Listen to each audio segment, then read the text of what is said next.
everyone. Aaron Bossig here, back with another podcast. I'm going to keep this one pretty informal today because it's kind of a special podcast. It's currently 11:14 p.m. Central Time on May 7th, which is just before the official premiere of Star Trek.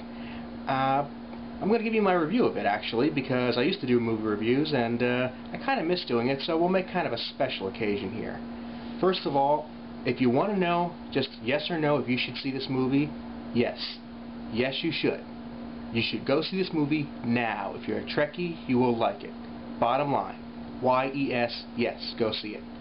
If that's all you need out of this review, you can turn it right off and delete it. You won't get any spoilers from here. If, however, you keep listening, I might spoil something for you, so be warned. I'm sorry. Now, beyond that, if you're still with me, if you're thinking about whether you should see this movie or not, or you're just not sure about the whole reimagining thing, you might be thinking, is this movie going to respect the Star Trek I've liked for the past 40 years, or is it just going to take the continuity I've come to know and love and just piss all over it? Well, no. This is not going to ruin the continuity you know and love. It is very respectful of the original material, and it's going to be something that fits along with it, but has a lot of opportunity to do something else completely different. If you're going to go see this movie, I would highly recommend picking up the Star Trek Countdown comic book prequel. There's a 4-issue miniseries. You can pick them up at any local comic shop, or if you want to do it the quick and easy way, go onto iTunes and download them, or go onto Amazon and get the trade paperback. It's going to give you some great backstory that kind of helps fill in some of the gaps so that you see that they're not completely taking this away from the original series. They're not taking away from Next Gen. They're not taking away from anything made by Gene Roddenberry or Brandon Braga or anybody who's come before this. J.J. Abrams is working within the current framework. Now, when it comes to things like, well, you're seeing this and, you know, well, a Romulan is going back in time and he's going to be fighting Kirk, and you think, well, that introduces problems right there. I mean, you're going to see that in the original series episode Balance of Terror, we saw that nobody knew what Romulans looked like. This kind of contradicts that. If you watch the animated series episode Counterclock Incident, you realize that Pike was not the first captain of the Enterprise, it was April. Well, this contradicts that too. But these things do get dealt with, and they get dealt with very, very simply. It's not something that's going to just take the whole continuity and scrap it, but it finds a framework that it can just kind of substitute. And the bottom line is, it's a parallel universe story. They set up a separate parallel universe in which the things that we're not used to can exist. It starts about 25 years before Kirk actually becomes the commander of the Enterprise. So anything that happened, let's say about 20 to 25 years prior to the original series, is able to be reworked. Which is why you're going to see different uniforms. That's why you're going to see different phasers. That's why the Enterprise looks really, really different. I guess I should talk about that, since that's the one thing that really, really irked me about the movie more than anything else. And since I really liked the movie, I want to start off with the things I didn't like. The new Enterprise. The front, the saucer section, and the deflector dish looks pretty cool. But the back of it just looks weird. I mean, the back of the Enterprise, even after you see it in motion, it just doesn't quite look right. It doesn't quite look like it fits into the science of Star Trek. Within reason. I mean, it's got the curved nacelle supports, which I've never seen on any other canon starship before. It's got those weird nacelles that kind of look like a cross between a cake decorating tool and a marital device. I don't know.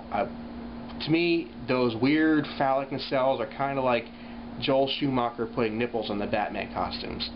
Not only does it not look right, but you have to wonder how somebody could have thought it looked right in the first place. But aside from that, everything else I can kind of swallow. The newer uniforms, the different phasers, the different interior on the Enterprise, it all makes some sort of sense, given that it's a different time period, it's a different alternate reality. And apparently, when Nero went back, a lot of things did change. We have Scotty not even on the Enterprise when he first starts out. We have Uhura and Spock having a somewhat different relationship right off the bat. We see Captain Pike having a very, very different backstory than what was given in The Cage and the Menagerie. So things are going to change, but they seem to be going in generally the same direction they did before. Now, as far as what's going to come from here on out, that's going to make up the difference. That's where this is really going to fail or succeed, because this movie existed for one reason. It exists to create a new Star Trek background. It exists to create point A, we're going to go from here, and from here we're going to have our new original series, and who knows what comes after that. So really, this is just like Chapter 1, and whatever comes in Chapter 2 is really going to tell the tale of, is this going to succeed or not? Do I think it can succeed? Yes. Big time yes. And I say that because the characters and the casting is fantastic. Chris Pine as Kirk, Zachary Quinto as Spock, all work phenomenally well. They all look the part, they all sound the part, act the part. It's almost like in 1 second they're completely emulating the original actor who made that character, and the next they're doing something completely different, they're making it their own.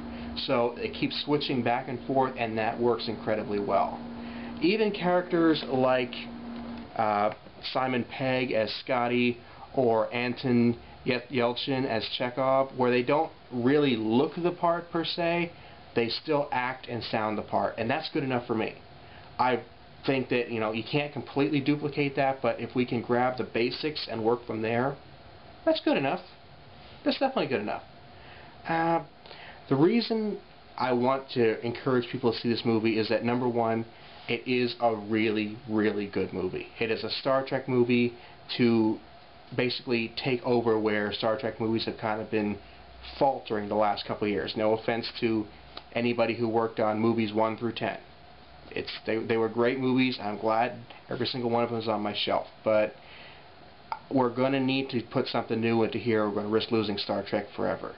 And if this movie succeeds, then we're going to see the possibility of more movies. We're going to see the possibility of more TV shows, a heck of a lot more comic books and novels. It could bring back more Star Trek, and I want that to happen. And this is a heck of a deserving franchise and a heck of a deserving installment in the franchise to bring about new installments.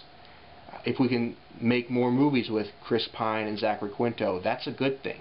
We started off with a great foundation, and this is worth continuing.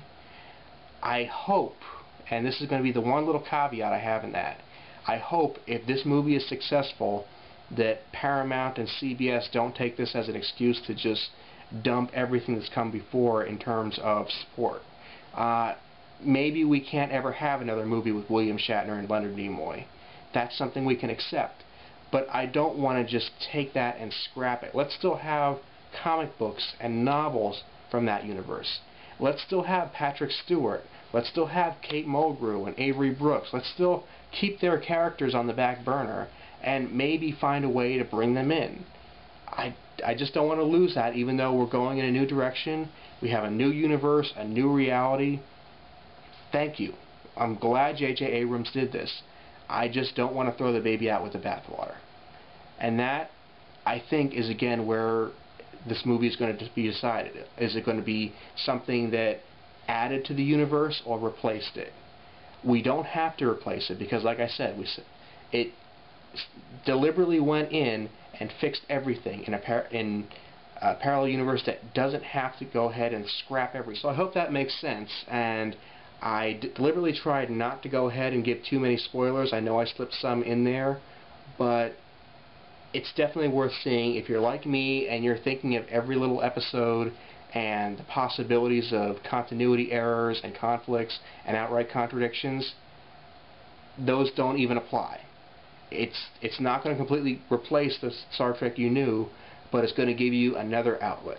And in a universe of infinite possibilities, isn't that exactly what we want? Thanks a lot, everybody.